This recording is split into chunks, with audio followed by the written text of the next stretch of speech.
अस्सलाम नाज़रीन, Sindh online TV में भलीकार आवां हैं मोहम्मद पहर शामिल करूं था हिन वक्त जी खबरूं।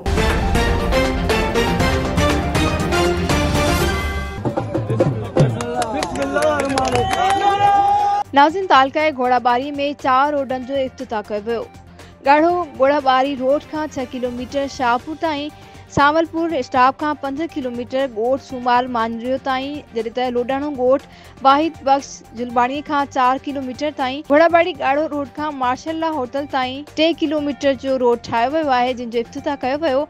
ही रोड केतिरनि ई ॻोठनि ऐं शहरनि खे मिलाइनि था। ही रोड केतिरनि ई सालनि खां ज़बूनी हालत जो शिकार हुआ। घोड़ाबाड़ी जी अवाम में ख़ुशी जी लहर छाइजी वई आहे, जॾहिं त पीपल्स पार्टी MP अली हसन ज़रदारी चयो त आऊं अवामी नुमाइंदो आहियां, अवाम जी ख़िदमत करण आयो आहियां।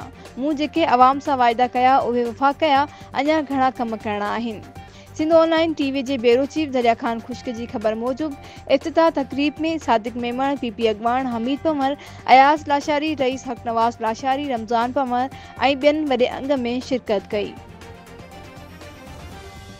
सिंधवासिन जी ख्वाबन जी तकमील। हैदराबाद, कासमाबाद, नसीमनगर चौक पर सोमरा वॉलपेपर, PVC पैनल समूरन शहरन में मयारी ऐं बेहतरीन सर्विस दे रहियो आहे।